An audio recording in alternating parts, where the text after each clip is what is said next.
viabilidade de prédios públicos sustentáveis, estímulo também a prédios públicos sustentáveis com estímulos de IPTU, de redução de impostos, fazendo com que a gente possa realmente ir avançando ao longo dos próximos anos, sem nenhuma solução mágica, sem nenhuma proposta que não seja factível, sem nenhuma proposta que não tenha recurso já encaminhado ou já apontando a direção de onde que vem esse recurso para essas grandes obras. Então eu queria inicialmente contar um pouco do que nós estamos fazendo, um pouco daquilo que nós pretendemos fazer durante a próxima gestão e me colocar à disposição para as perguntas.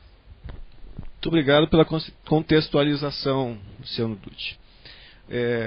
Quero agradecer pela boa audiência que estamos recebendo por parte dos internautas, lembrá-los que podem enviar suas perguntas através dos canais de comunicação do sindicato.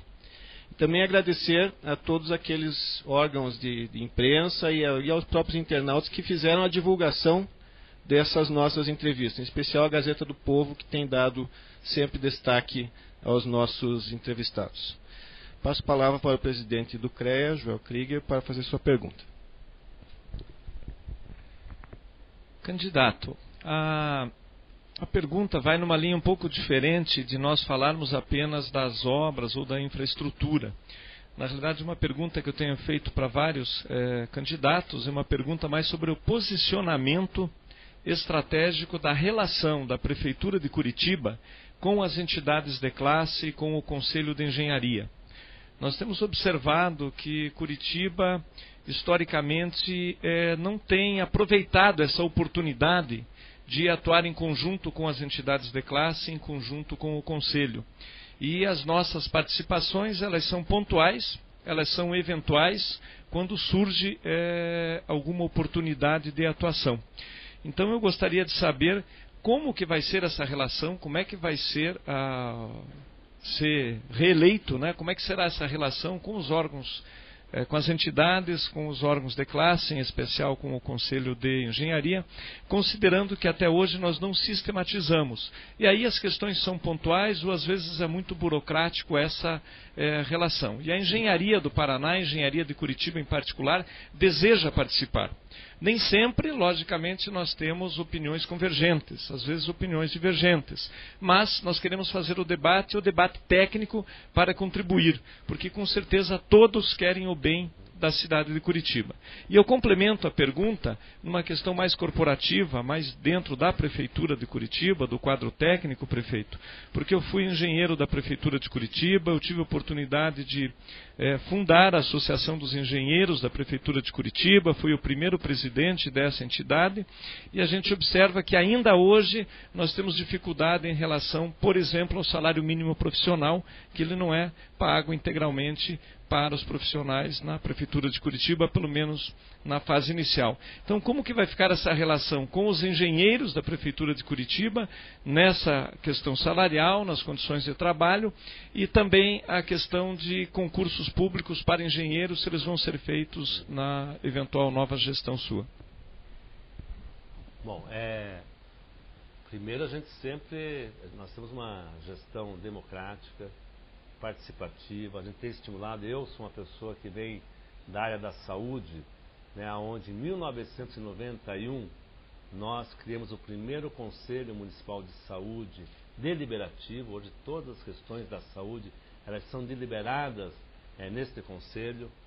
Agora, há 2 dias atrás, se eu não me engano, estive no Sinduscom, onde nós discutimos essa situação também sobre o conselho que hoje é consultivo, e definimos lá e assumimos compromisso lá da participação paritária das entidades e transformar o conselho que é consultivo em conselho deliberativo, para que possa também ter novos encaminhamentos.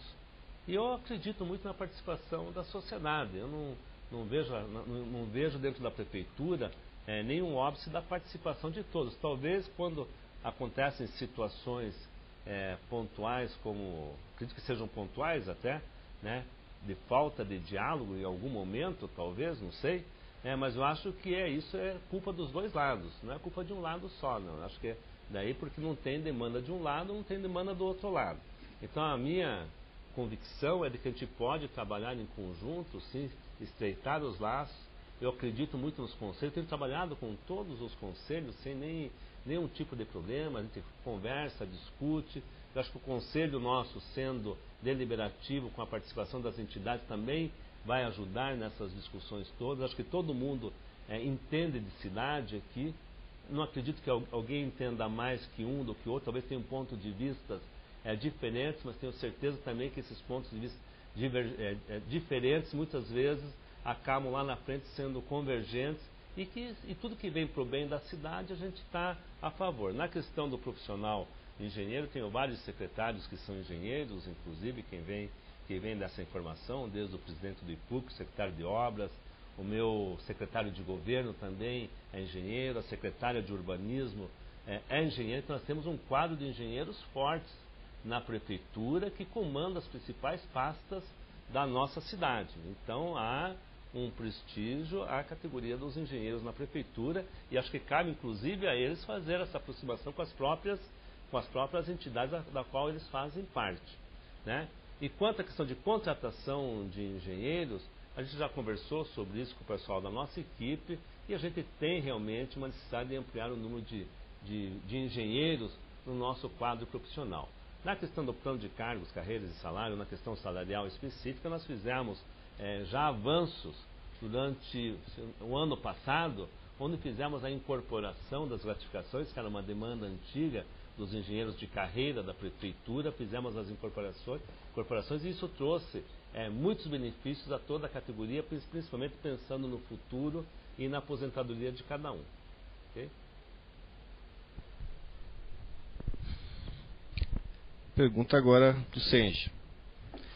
Luciano, nós, através do DIESE, que é o Departamento Intersindical de Estatística e Estudos Socioeconômicos, do qual nós temos uma subseção no sindicato, todos os anos nós verificamos o nível de investimento público nas capitais brasileiras. Os dados que o DIESE nos traz mostram que Curitiba está nas posições ou intermediárias ou mais baixas em termos desse nível de investimento. Por exemplo, investimento público. Mas no quê? Investimento público em geral. Então, por exemplo, investimento, dados de 2011, o investimento público per capita em Curitiba foi 165 reais per capita. Na média do Brasil foi 250, então Curitiba está na 15ª posição. Sobre a receita do município, um percentual de 8,8% em Curitiba, enquanto a média do Brasil 13,3%. Curitiba na 18ª posição entre as capitais. Nos investimentos em relação ao PIB, Curitiba um percentual de 0,5%, enquanto que a média do Brasil é 0,8%. Curitiba fica na 20ª posição. Então, em números absolutos, claro que pelo tamanho Curitiba está entre as maiores, mas em números relativos, deixa a desejar em relação a muitas capitais brasileiras. A que se deve isso e como que pode se retomar esse nível de investimento, haja vista que, para nós, para nossas profissões, é importantíssimo, porque o investimento significa que a cidade está crescendo, que a atividade de engenharia, inclusive, está maior.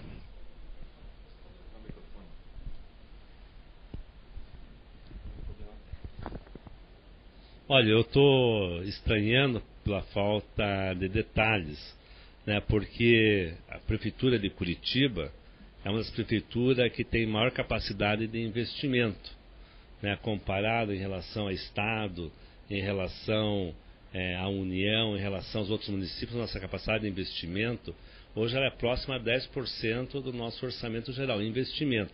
Quando você pega a área da saúde, a gente está investindo aproximadamente 17,5% do orçamento. Quando pega a área da educação, nossos investimentos chegam próximos a 28%, 27%, 27,5%. É uma prefeitura que ela é saudável, né, na sua gestão. É uma cidade que tem a menor taxa de desemprego do país, uma cidade que tem hoje a maior redução de pobreza e miséria, cidade que tem o maior salário médio entre todas as capitais, isso dito por esses mesmos indicadores, quarto maior PIB do Brasil, então a gente investe bem, porque o recurso vai para algum lugar, ele vai para investimento. Se tira a saúde, que a gente investe bastante, na área social que a gente investe bastante. A gente prioriza bastante a área social. Agora eu vi um outro dado, que as cidades que estão mais investindo, o ano passado em especial e neste ano, em obras e infraestrutura, é Rio de Janeiro e Curitiba, com todos os recursos que estão chegando na cidade. Então, assim, é um dado que eu preciso dar uma olhada de forma mais detalhada para poder dar uma resposta mais concreta. Eu me comprometo a entregar, então, para o candidato esse estudo do Diese. Peço desculpas por um problema técnico, que o microfone de lapela aqui não está funcionando, então ficaremos com esse microfone, candidato Luciano.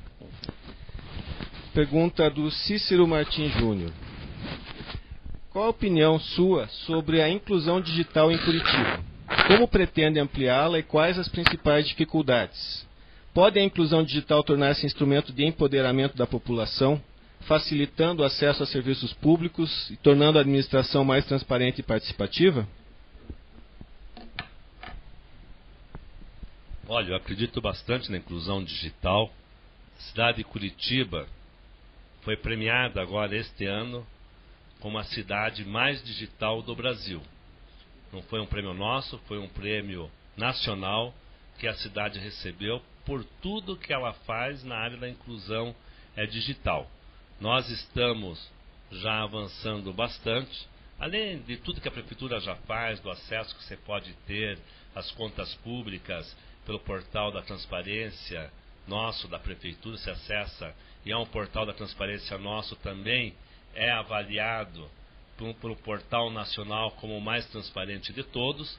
Também nós estamos agora implantando internet em todas as salas de aula, internet com 3G wireless, com antenas nas escolas. Já estamos chegando a 20 escolas nessa situação, que além de iluminar a escola, está iluminando aproximadamente 300 metros, um raio de 300 metros ao entorno da escola.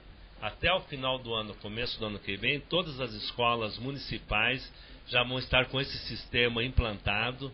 Por conta disso, nós adquirimos 20 mil netbooks para as nossas crianças terem dentro da sua sala de aula, e na sequência nós vamos passar a colocar essas antenas em todas as unidades de saúde, iluminando mais um tanto, e eu acredito que até o final da gestão nós teremos a cidade totalmente iluminada, no sentido de que as pessoas tenham acesso à internet sem fio de graça dentro da sua casa, e priorizando aí de forma especial as áreas mais distantes, onde tem a população mais pobre, né? E também fazendo com que esse trabalho deve permitir que as pessoas, hoje mesmo você pode entrar na internet e, por exemplo, tirar uma certidão negativa tua no teu CPF, no teu CGC, você pode entrar com pedido de alvará, enfim, com uma série de solicitações você pode entrar hoje via internet. E hoje toda a prefeitura também, ela funciona muito digitalizada, né? Muito digitalizada, nota fiscal eletrônica, enfim, uma série de coisas que nós já temos e que nos colocam sempre na vanguarda. Então não é à toa que a gente recebeu tanto o prêmio de prefeito inovador do Movimento Brasil Competitivo, como também agora o prêmio nacional de cidade mais digital do Brasil. Obrigado. Pergunta do engenheiro Erlon Guelzer de Almeida. Uma questão do dia hoje. A Polícia Federal hoje esteve fazendo uma operação dentro da Sanepar, que é a concessionária de serviço público de saneamento que atende Curitiba. Então, o município de Curitiba é cliente da Sanepar. Esse eventual problema que a Sanepar está passando poderia ter sido descoberto através de fiscalização e acompanhamento por parte do município? Como que é feito essa fiscalização e acompanhamento do serviço que a Sanepar deve prestar? Olha, eu vou ser bem sincero, eu não acompanhei o caso da Sanepar que aconteceu hoje. Passei praticamente o dia em outro tipo de atividade. Fiquei sabendo agora, no final da tarde, sobre esses acontecimentos. A Sanepar é uma instituição que eu reputo como uma instituição na área de saneamento exemplar no país, Curitiba, segundo o Instituto Otrata, né, Curitiba é a cidade que tem o maior índice de saneamento entre todas as capitais. Nós temos feito várias parcerias, tem várias áreas da nossa cidade, como o Lotiguaçu, o Sabará, lá a região do 23 de agosto, do Osternac, que não tinham ramais de coleta de esgoto, estão todos sendo implantados. Tem um investimento da Sanepar na cidade de Curitiba, próximo a 150 milhões, que estão acontecendo e que estão programados. E quanto à denúncia específica, eu vou ter que olhar melhor para saber exatamente do que se trata, para não dar uma opinião leviana a respeito do assunto.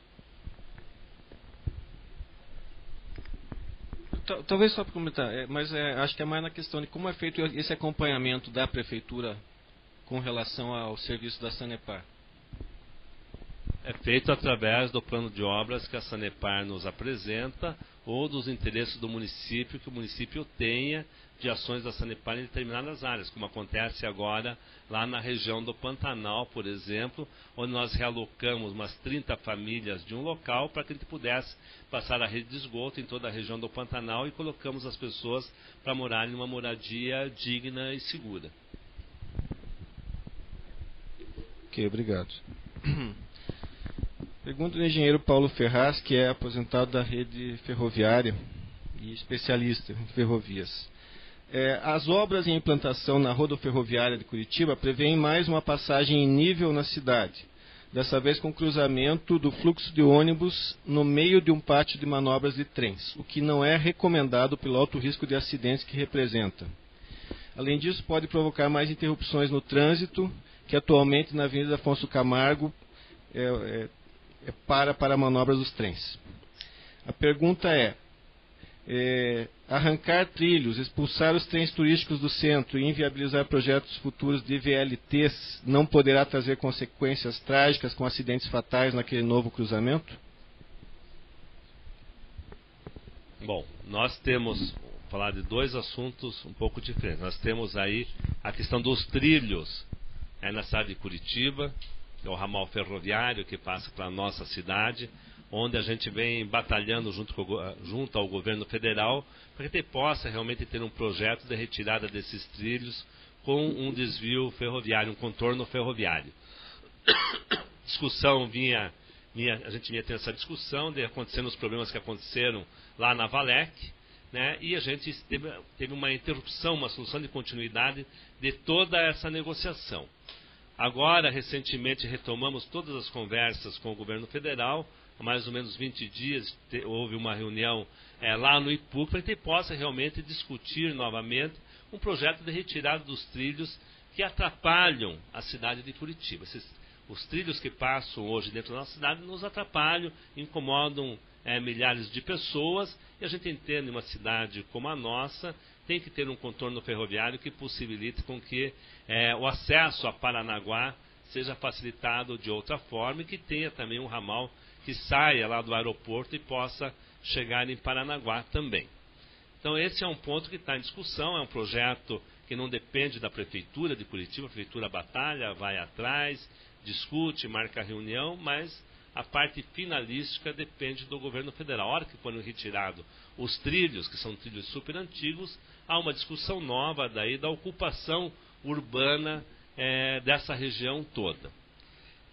Quanto à questão da rodoviária, da rodoferroviária, olha, a gente fez um projeto importante para a nossa cidade, conseguimos com os recursos do PAC e da Copa, toda a revitalização da rodoviária, mudando e modificando um pouco a engenharia de trânsito local, fazendo com que a gente possa vir direto pela Avenida das Torres, e ali onde a gente tem a estação da Copel, já negociado com a Copel, abrir uma rua exclusiva para os ônibus, para que eles possam entrar por trás na nossa rodoviária. Desculpe.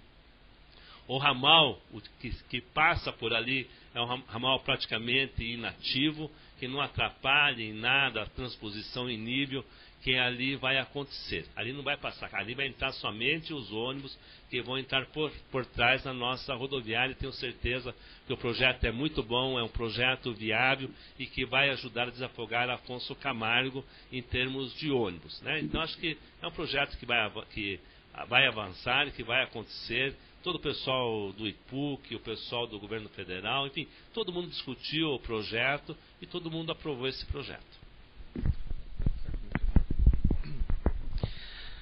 Obrigado, candidato. Pergunta do Lúcio Zago, internauta.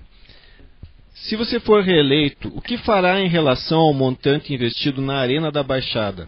Quais foram as garantias reais que o Clube Atlético Paranaense deu ao município para pagamento do empréstimo? Como vai ser cobrada essa dívida?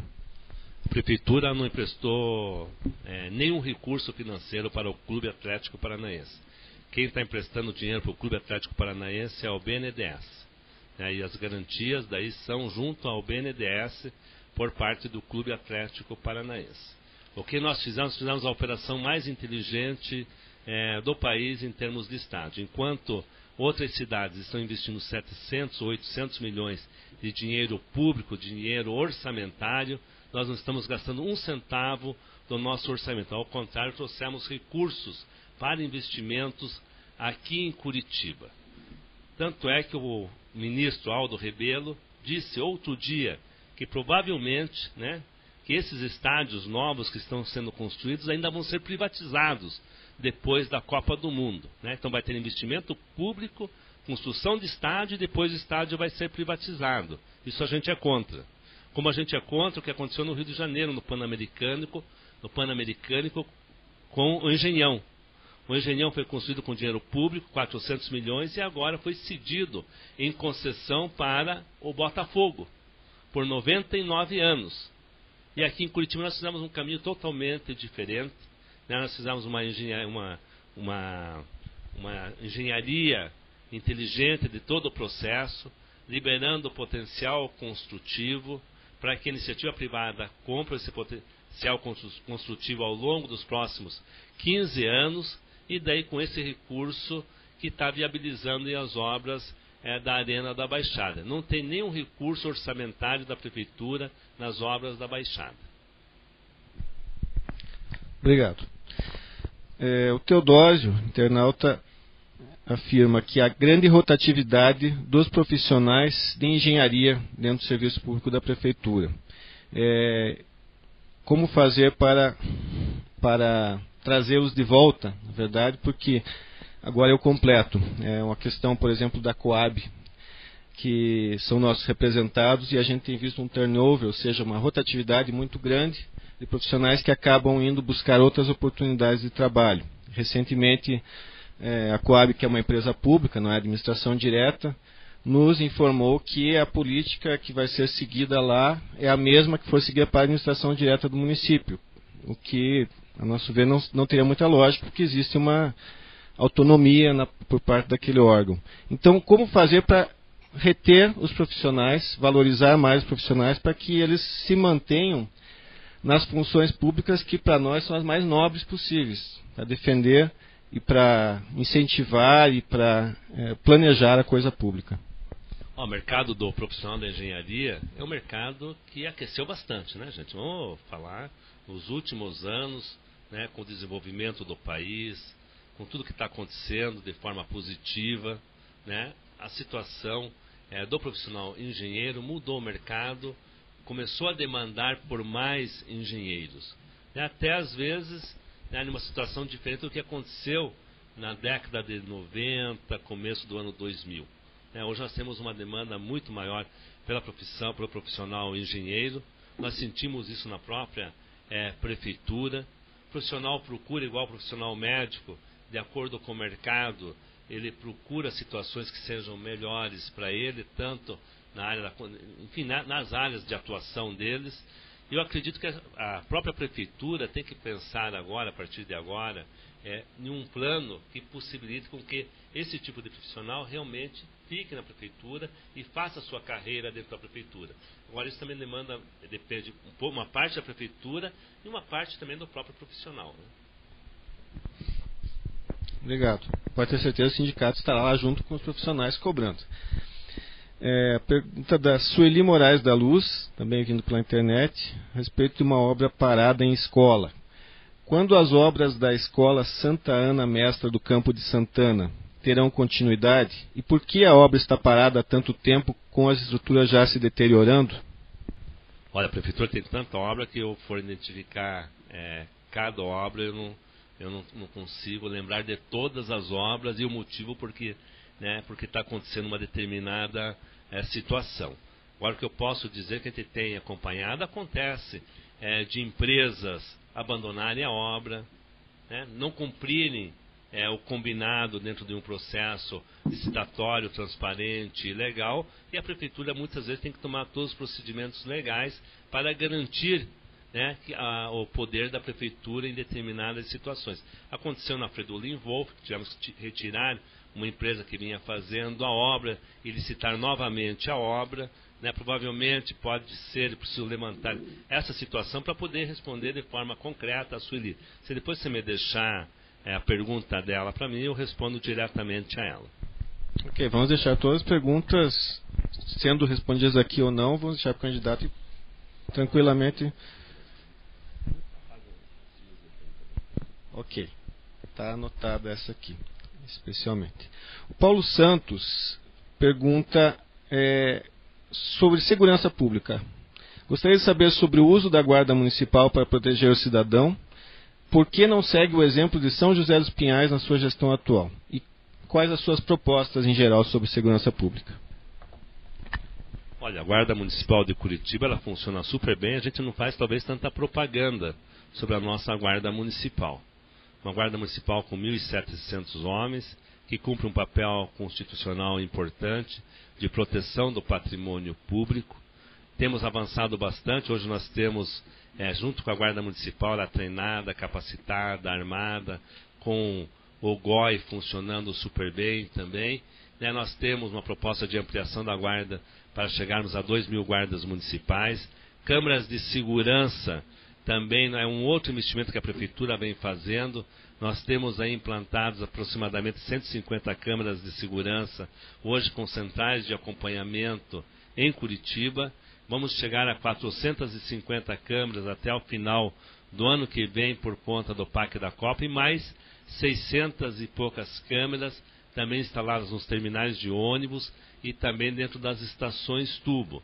Então a gente tem buscado agora em parceria também com o governador Beto Richa também avançar na área de segurança da nossa cidade. A segurança pública é uma responsabilidade constitucional do governo estadual e do governo federal. O governo estadual há muitos anos não investia na área da segurança. Nós temos um efetivo de policiais militares e um efetivo de policiais civis que é igual igual de Santa Catarina, que tem a metade da nossa população. Temos o efetivo que é a metade do Rio Grande do Sul, que tem a população igual do Paraná. Agora o governador já autorizou a contratação de 3.200 policiais militares e civis que já estão em treinamento. Uma turma já no começo de outubro já começa a entrar em ação, a outra turma a partir de dezembro.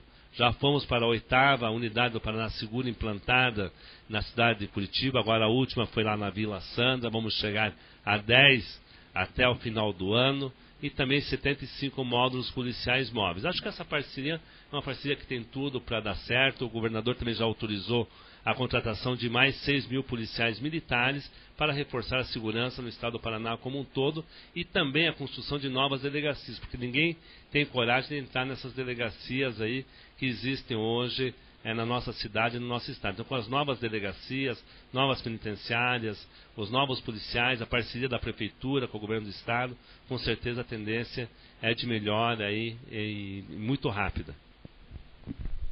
Obrigado. Vou passar a palavra para o candidato a vice-prefeito Rubens Bueno, que está prestes a se ausentar. Gostaria de fazer algumas considerações, talvez, sobre os temas já apresentados e suas finais.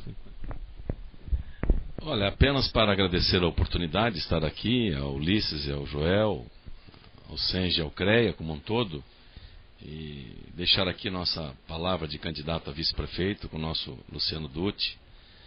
eu sempre digo que às vezes o candidato pode ter as melhores das intenções de propor A, B ou C tipo de obras, ou planos, ou ações durante o mandato. Mas às vezes a gente também fica na dúvida. Será que sabe fazer? Será que sabe como fazer? Será que tem projeto?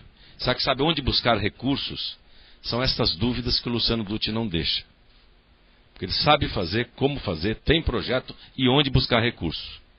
E para finalizar, apenas aqui uma coisa interessante que eu estava aqui observando nessa discussão toda, e passa desapercebido quando você está discutindo a cidade, mas é de fundamental importância para o país, porque está nascendo um novo Brasil. E há quanto tempo nós estamos tratando da questão do voto limpo, né, de cursos de formação, preparação, qualificação de candidatos, especialmente no sentido ético, prepará-los para a campanha seja uma campanha bonita, limpa. E de repente nós vimos a sociedade brasileira, com quase 2 milhões de assinatura, através de um movimento de combate à corrupção, chegar ao Congresso Nacional com um projeto de iniciativa popular e pressionar o Congresso para votar a lei do ficha limpa. Que hoje tem milhares de candidatos no Brasil, já fora do páreo, porque não poderão disputar as eleições. E depois, vendo o Supremo Tribunal Federal julgar o mensalão, condenar deputados, condenar empresários, condenar banqueiros. Coisa que no Brasil é algo... Então nós estamos vendo um novo momento. E vem o TSE agora pedindo à população o voto limpo, de forma organizada, para um país que agora com certeza renasce de um novo momento ético que é fundamental para todos nós. Então fico feliz porque estou diante aqui de um candidato que representa para nós o voto limpo, esse sentimento ético, sobretudo a sua capacidade de realização por Curitiba. Muito obrigado. Muito obrigado, Rubens. Obrigado pela gentileza, pelo respeito em estar conosco aqui. Seguimos agora as perguntas que continuam vindo pela internet. Transporte público, Luciano, do Lúcio Zago. Sou usuário do transporte público, moro na região norte, passo todos os dias pelo terminal do Cabral, as filas são caóticas, os ônibus são lotados, e quando digo isso é lotado mesmo. Quais suas propostas para desafogar essa superlotação? Haja vista que o metrô tem projeto inicial só para a região sul, e eu complemento também que o metrô, é claro, vai demorar alguns anos para ficar pronto e já temos muitos gargalos hoje que precisam ser melhorados. Bom, o metrô vai demorar 4 anos para ficar pronto. Deixar isso já bem registrado, que é um projeto de PPP que com certeza... em 4 anos nós concluímos o metrô. O terminal do Cabral está sendo ampliado agora, inclusive estive lá hoje, para receber o ligeirão. Nós estamos com todas as obras de desalinhamento da região do Santa Cândida até a Praça do Japão. A hora que estiver pronto o desalinhamento, nós teremos o ligeirão neste eixo. Como temos o ligeirão no eixo lá do Boqueirão até o centro, do Pinheirinho até o centro, nós vamos ter agora o ligeirão ainda até o final do ano, lá do Santa Cândida até a Praça do Japão. Com isso, nós vamos aliviar bastante o tempo de deslocamento do usuário do transporte coletivo neste eixo. Então é mais uma inovação para o sistema, uma melhoria, como vai acontecer também o ano que vem, lá do Pinhais Centenário, Campo Comprido. Pergunta do engenheiro Juan Carlos Gironda, da Associação dos Engenheiros Cartógrafos, está aqui presente. Curitiba sofreu diversas adequações sobre o fluxo de tráfego nas ruas, questionáveis sob o ponto de vista da norma técnica, mas uma chama muito a atenção porque envolve vidas de segurança. O estreitamento das faixas de circulação de veículos e de estacionamento. Como resultado, observa-se que veículos largos de passeio ou de cargas e transporte usam mais de uma faixa, colocando em risco a segurança dos usuários das vias. Qual foi o critério ou norma técnica de engenharia que possibilitou a redução das faixas? E essa tendência de estreitamento vai continuar? Olha, o que foi feito de acordo com as normas técnicas. Tanto a Secretaria de Trânsito, como toda a parte de engenharia de trânsito da cidade, faz de forma muito responsável, porque você tem uma equipe que toca, uma secretaria que toca todo o projeto de sinalização e organização do trânsito da cidade. E tudo que é feito na prefeitura é feito de acordo com a legislação, como aconteceu também nessas vias. Agora sobre asfalto, pergunta da Ângela. Luciano, houveram comentários e imagens sobre a qualidade da pavimentação asfáltica durante a campanha agora em Curitiba. O que você tem a dizer sobre esses fatos? Olha, pegaram de forma oportunista a Vicente Machado numa parada de ônibus, numa descida, que é um local de frenagem, numa capa asfáltica feita em cima de paralelepípedo, que a Vicente Machado embaixo toda ela é paralelepípedo. Então tem uma pavimentação em cima dela, e aquele ponto sempre foi um ponto com problemas. Sempre tivemos problemas ali naquele local. Como todo o lado direito da Vicente Machado, que é paralelepípedo, e que tem maior carga mais pesada, de veículos mais pesados que transitam à direita, sempre é o local que tem maior desgaste. Então ali aconteceu essa situação de um deslizamento do asfalto naquela região, na parte de frenagem do ônibus. Talvez tivesse que tirar o paralelepípedo, ter feito concreto no local, ter feito diferente, talvez sim. Mas a gente tem procurado preservar na base de paralelepípedo em todos os locais que a gente pode estar fazendo isso. E, inclusive algumas ruas que são de paralelepípedo, eu tenho uma resistência muito grande que passem asfalto por cima, para manter um pouco uma parte mais tradicional da cidade ainda ela existindo. Eu não sou engenheiro, hein? Estou me virando. Mas as questões são muitas da engenharia. Obrigado por responder a todas, candidato. Hugo Reis Vidal, engenheiro agrônomo da Associação dos Engenheiros Agrônomos do Paraná. O viaduto Portal vai ficar caro. É uma obra de infraestrutura. O fato de gastar em um viaduto caro não vai faltar para outras obras de infraestrutura também necessárias? Deixa eu só aproveitar. Hugo, tem uma pergunta do Paulo Sidney também, que fala a respeito juntando aqui, a respeito do viaduto estaiado, que ele fala que vai custar 9 vezes mais que a transposição da Avenida Rui Barbosa na mesma via e vai custar mais caro também que a nova ponte que vai atravessar o Rio Paraná em Foz do Iguaçu. Uma ponte que vai atravessar o Rio Paraná em Foz do Iguaçu, eu não sei se já tem o projeto, se já foi licitado e se tem o valor. Então, sobre essa obra, eu nem vou fazer a comparação. O viaduto, em primeiro lugar, assim, acho que eu já falei em outras vezes, falei no início, os recursos do viaduto estaiado são para fazer o viaduto estaiado.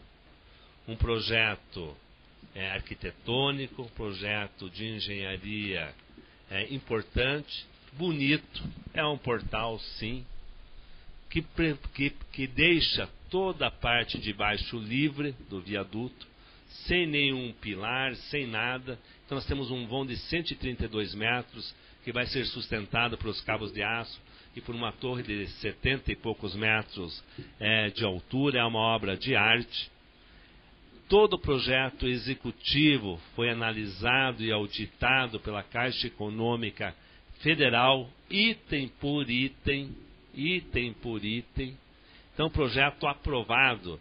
E é um projeto do Parque da Copa. Só dá para fazer o viaduto estaiado. Não dá para fazer outra obra com este dinheiro. Então, não dá para pegar e fazer um viaduto na Salgado Filho com este dinheiro, por exemplo. Ou uma trincheira em outro local. O recurso é para fazer o viaduto estaiado.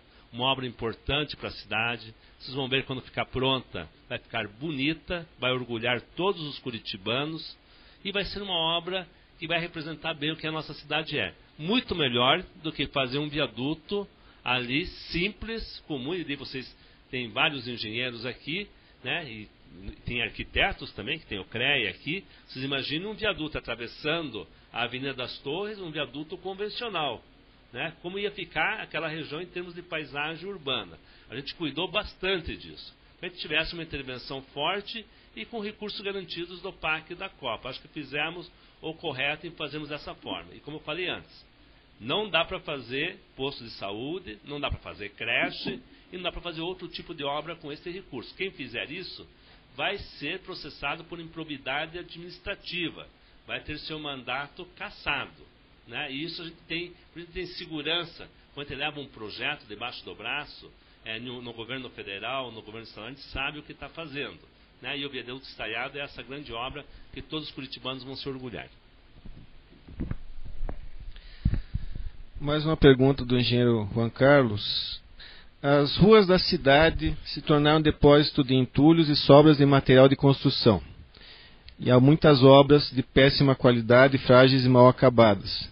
Falta sinalização apropriada e outras sinalizações foram abandonadas após retirada dos grupos de trabalho. Como fica o respeito e a segurança dos cidadãos? E sobre a qualidade de obras e projetos, o dinheiro do contribuinte não deveria proporcionar obras duradouras e de melhor qualidade?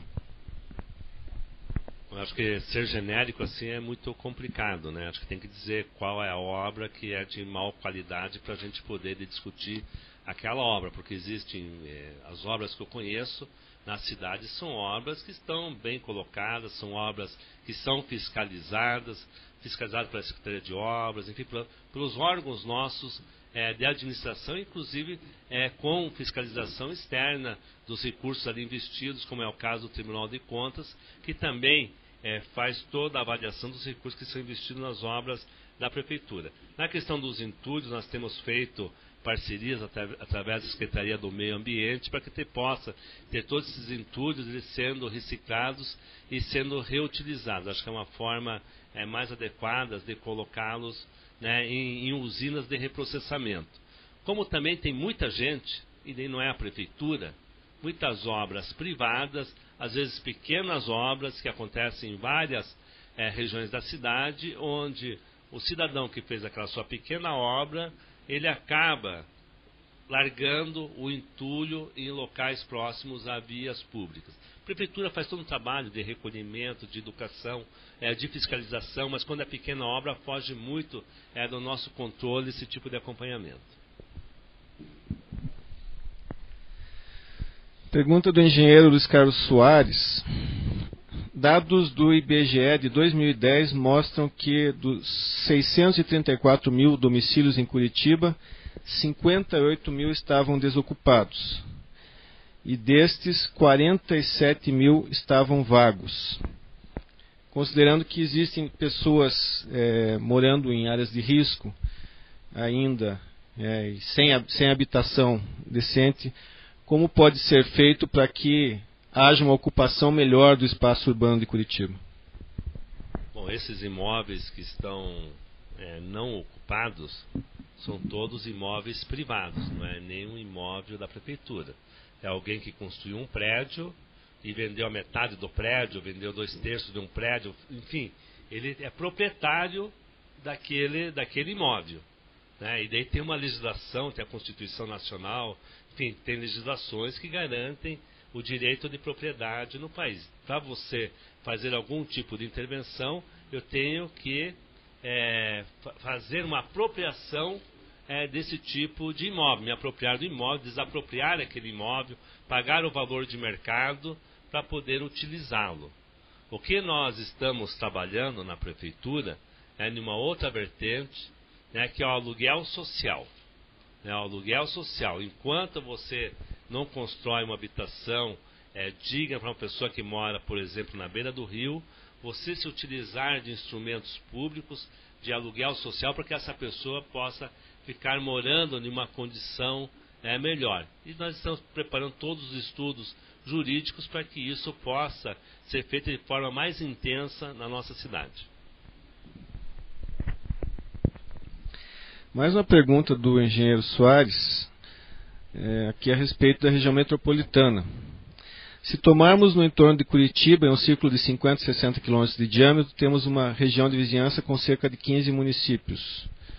Aí existem mais de 3 milhões de pessoas, perto de 30% dos habitantes do Paraná, que vivem, moram, trabalham e se movem nesse espaço. Durante certo tempo, os problemas da região foram pensados com razoável competência pela Comec, enquanto esteve viva e hoje está quase em inanição. Entretanto, se houve o pensar, não houve o fazer. Curitiba nunca ousou assumir a liderança do processo. A pergunta depois de décadas perdidas, quando será encaminhada essa questão da região metropolitana para a solução? Eu acho que a pergunta é uma pergunta até de uma certa forma agressiva, porque Curitiba vem tratando dos assuntos da região metropolitana de forma permanente, discutindo, e nós temos várias ações em conjunto da Prefeitura com todos os municípios da região metropolitana.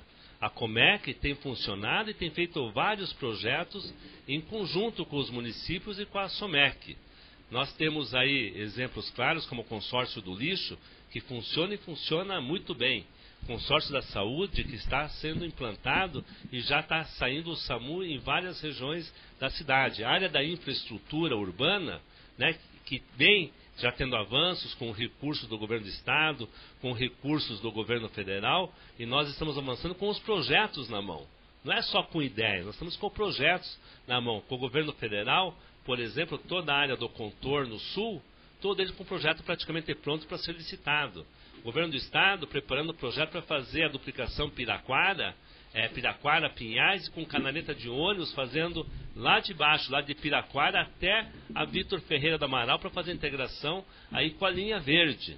Né? E tem, na área do transporte coletivo, temos avançado ainda mais na integração entre Curitiba e a região metropolitana. Então tem muita coisa acontecendo, sim, de parceria entre Curitiba e os municípios. Então às vezes falta um pouquinho de informação de tudo aquilo que está acontecendo. Porque o dia a dia, a gente está falando assim, de cidades reais. Né? Cidades que têm, como Curitiba, 1.750.000 habitantes, uma metropolitana com mais de 3 milhões de habitantes, né? Que tem trabalhadores que vêm para cá, tem pessoas que investem na região metropolitana, e é um trabalho assim, não é um trabalho virtual que é feito, é um trabalho de dia a dia, e é um trabalho real, e tenho certeza que nós avançamos muito ao longo desse período em todas essas ações parceiras. Obrigado. Mais uma pergunta aqui agora, minha. Vai ser a derradeira, porque já estamos caminhando para o final. A respeito da modais de transporte, em especial daqueles meios de transporte mais adequados ao meio ambiente, não poluentes e que não causam engarrafamentos. Estamos falando aqui de bicicletas e mesmo os pedestres.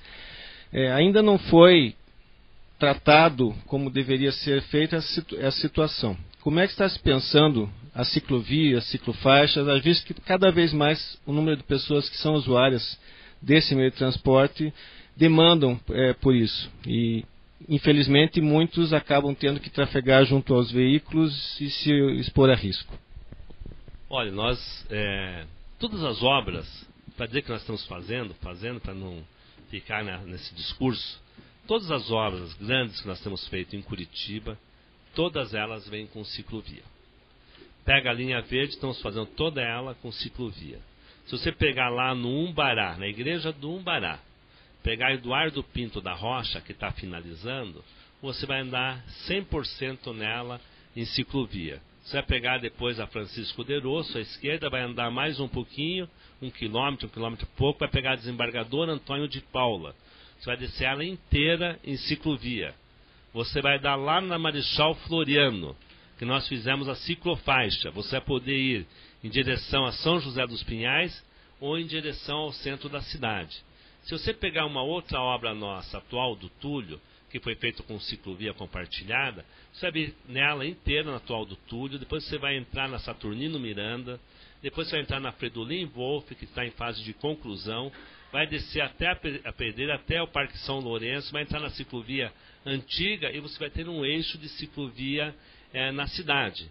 Então nós temos, nas nossas obras que nós temos feito, nós temos sempre pensado no ciclista, como temos pensado também no pedestre. Está aí o anel viário central, todo ele hoje com calçadas novas, pensando no pedestre. As obras novas que nós estamos fazendo, não foi só decidido fazer obra de pavimentação asfáltica, quando fala Augusto Stresser, Fagundes Varela, todas essas obras que eu citei inicialmente, todas elas também com calçada nova, iluminação baixa, já sendo feita drenagem, uma série de coisas também para facilitar a vida do pedestre. Então ele está tratando o assunto com responsabilidade, sem demagogia, né, fazendo as coisas de forma correta. Daí não tem só não poluente, também tem o transporte coletivo, que nós avançamos no transporte coletivo não poluente, ou que diminui pelo menos bastante a emissão dos gases de efeito estufa, inicialmente com os ônibus 100% a biocombustível. Também agora, acredito que talvez sábado ou segunda-feira, não tenho a data, ainda comecem a circular os ônibus híbridos elétricos na nossa cidade, já preenchendo todo o Interbairros 1 e depois mais 4 linhas, 100% com ônibus híbrido elétrico, que, 90%, que diminui 90% a emissão dos gases de efeito estufa. O próprio metrô, né, que é uma obra não poluente, uma obra que ela vai ser movida totalmente a energia elétrica, não vai ter emissão de gases com o novo modal do metrô. Então a gente tem que ir fazendo tudo. Agora não dá para chegar aqui, né, dizer assim, vou fazer ciclovia para todos os cantos, vou fazer ciclovia na Marechal, na Visconde de Guarapari. Então tem o pessoal do IPU que já fez estudo, nós temos mais ou menos um trajeto de 300 quilômetros de ciclovia que pode ser feito. Outro dia estive na Saldanha Marinho, onde a gente se comprometeu lá com todo o comércio de revitalizar todas as calçadas da Saldanha Marinho, fazendo uma ciclovia que ligue ali o eixo da Praça Tiradentes, Catedral, que ficou muito bonita, por sinal, né? Totalmente restaurada, fazendo com que a gente vá com uma ciclovia até o Parque Barigui. Então a gente tem pensado, a gente não abandonou, a gente não é contra bicicleta, não é contra pedestre, não é contra nada. A gente é a favor de tudo, é a favor da cidade de Curitiba, né? E a gente procura fazer, dentro de um conjunto daquilo que a gente faz, poder atender os diferentes modais da nossa cidade. Muito obrigado. Os temas são muitos e aqueles que eventualmente não foram respondidos aqui estão sendo entregues para o candidato Luciano Dutti para a resposta por e-mail para os nossos ouvintes aí da internet, nossos espectadores. E nesse momento nós convidamos o engenheiro cartógrafo Juan Carlos Gironda, que é da Associação dos Engenheiros Cartógrafos do Paraná, para fazer uso da palavra e para entregar alguns estudos que são feitos pelas entidades ligadas ao CREA, aqui no Paraná, ao candidato, como estamos fazendo com todos os candidatos que vêm aqui. Boa noite a todos, boa noite aos internautas, boa noite ao prefeito, agora candidato à eleição à Prefeitura de Curitiba, boa noite a todos os presentes. O CREA tem desenvolvido uma série de atividades de cunho extremamente importante na sociedade. Dentro desses programas tem um chamado Agenda Parlamentar. Mostra quanto o CREA está preocupado com a estabilização técnica, a aplicação da tecnologia na sociedade. Este programa ele é basicamente composto por 2 itens que têm a intenção de ajudar o gestor público com ferramentas técnicas que propiciam uma melhor administração. Um deles é o Estudo Básico de Desenvolvimento Municipal, e o outro é uma série, uma coleção, uma valiosíssima coleção de cadernos técnicos, que trazem uma série de atualizações tecnológicas, normas técnicas, inclusive, que foram mencionadas pelo candidato, que podem contribuir positivamente com os projetos que Curitiba está recebendo, em boa hora alguns e outros que merecem uma grande reflexão. Os estudos básicos de desenvolvimento municipal foram desenvolvidos por associações de classe, profissionais preocupados com os vários aspectos da cidadania e do dia a dia que ocorrem em Curitiba. Um deles é um projeto desenvolvido pelos engenheiros eletricistas, elétricos e elétricos, preocupados extremamente com a questão dos resíduos eletroeletrônicos. Os carrinheiros hoje em dia já fazem um grande trabalho de contribuição para Curitiba, basicamente fazendo uma limpeza pela cidade. e precisa um apoio público nesse sentido. Mas os resíduos eletroeletrônicos ainda não têm uma normatização, um programa e um processo de coleta. Este trabalho, desenvolvido pelos engenheiros eletricistas, cuida deste assunto e traz uma série de sugestões sustentáveis que eventualmente podem ser práticas e úteis para a prefeitura. Coloco em suas mãos este primeiro projeto. Da mesma forma, nós temos também os engenheiros agrônomos, na mesma vertente de preocupação, que fizeram também um estudo sobre o uso e a ocupação do solo nas áreas de mananciais. Eu comentava com outro candidato que Curitiba não tem uma área própria de manancial, não tem um abastecimento de água. Então há uma série de cuidados especiais que a gestão pública precisa ter, desde o abandono de animais nas áreas de mananciais até a ocupação indevida e passando inclusive pelo escoamento indevido de detritos de uso cotidiano. Este trabalho também, que prevê inclusive saneamento ambiental, água e esgoto e agricultura nessas regiões, também traz uma relevância que pode ser extremamente útil para a prefeitura. Um outro projeto de abastecimento, segurança alimentar e redução do fluxo migratório para a Grande Curitiba também foi objeto de atenção dos engenheiros agrônomos e a associação de classe, que desenvolveram também um estudo com uma série de sugestões e preocupações a respeito deste assunto.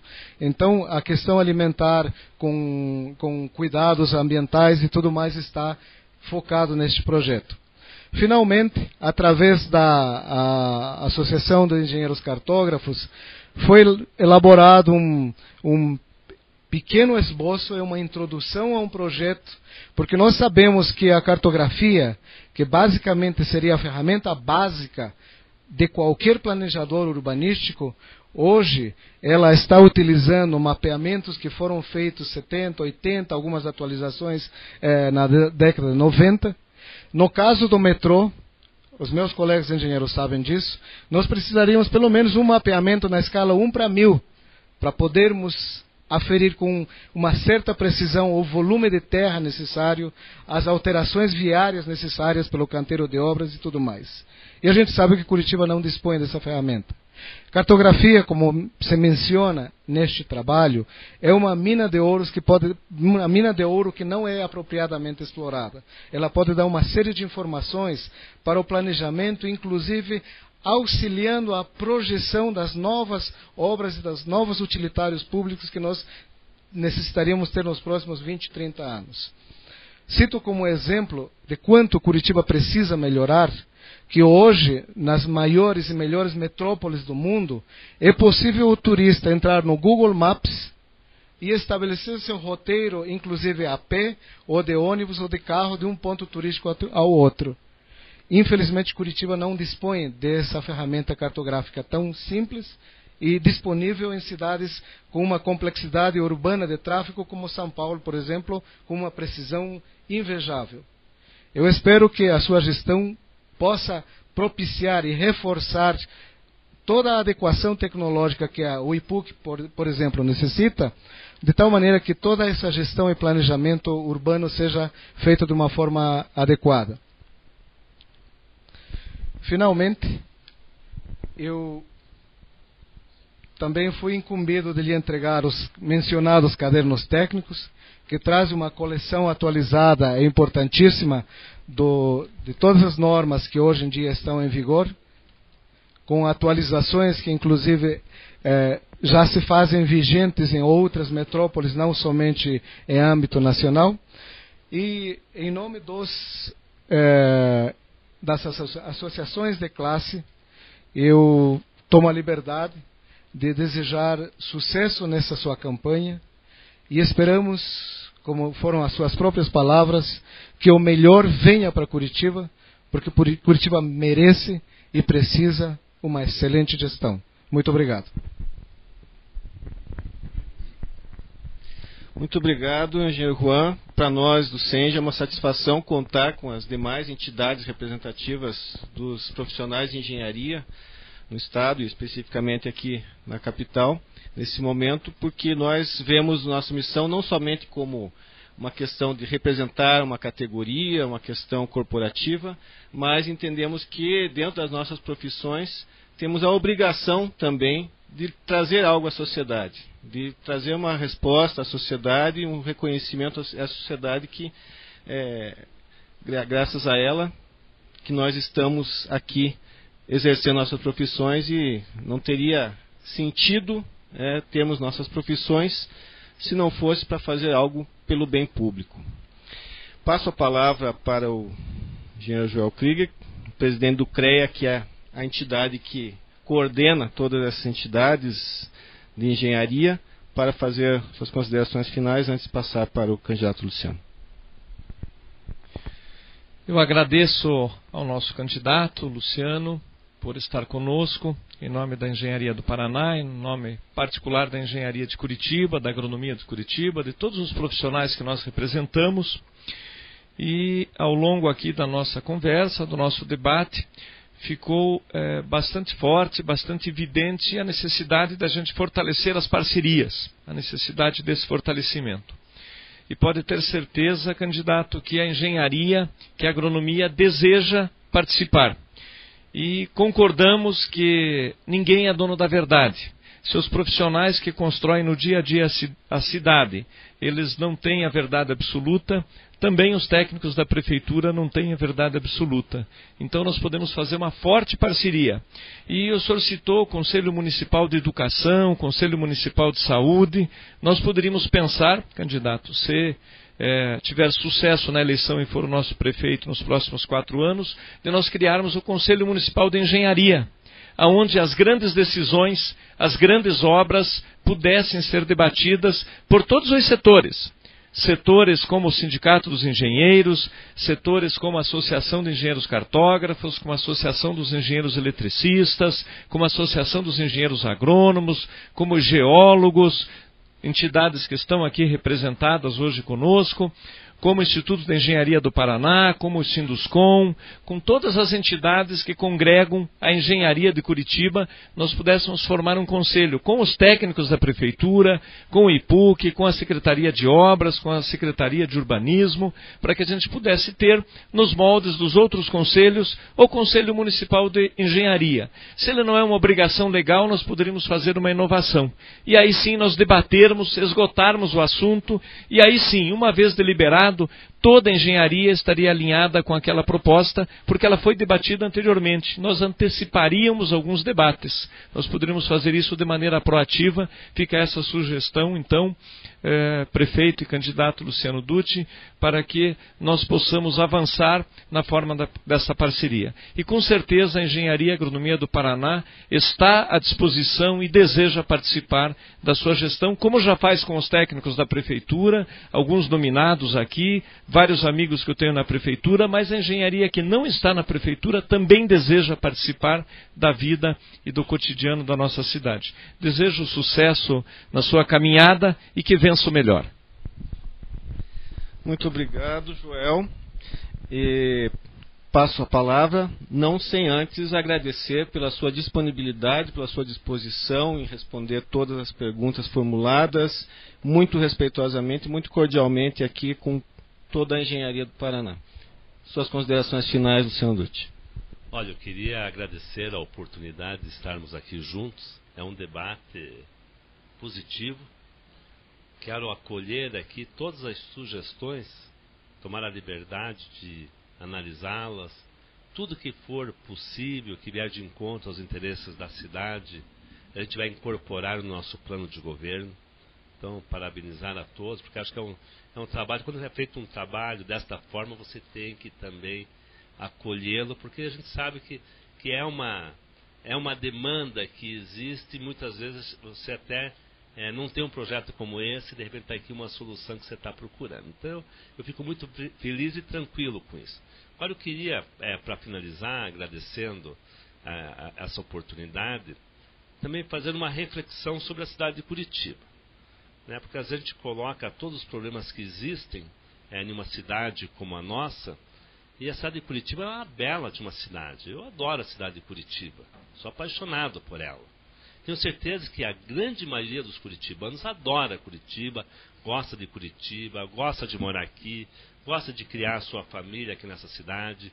Tem orgulho quando vem pessoas de fora visitar a cidade e fala da cidade de Curitiba, dizem como ela é bela, como ela é limpa, como é gostosa. Acho que essa cidade é uma cidade que realmente existe. É uma cidade que é referência no Brasil, é um modelo no Brasil, ela é referência no Brasil e é referência no mundo também. Muita gente vem para cá para ver a nossa cidade, para ver como ela funciona. É essa cidade que eu quero continuar administrando nos próximos 4 anos e quero pedir apoio de todo mundo que está aqui conosco, aqui participando, mas também todo mundo que está nos acompanhando, todos os internautas que estão nos acompanhando, porque no dia 7 de outubro, vote 40. Ok? Muito obrigado.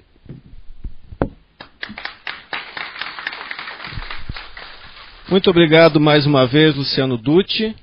Eu agradeço muitíssimo a presença de todos os convidados aqui, a presença do candidato, suas assessorias e principalmente aqueles que estão nos vendo através da internet e que têm dado uma audiência muito grande às nossas entrevistas, mostrando que a gente também pode fazer mais dentro da tecnologia que as nossas profissões proporcionam. E passando a agenda agora, lembro que amanhã teremos a última das entrevistas desse ciclo com o candidato Gustavo Fruit a partir das 18 horas. Muito obrigado a todos.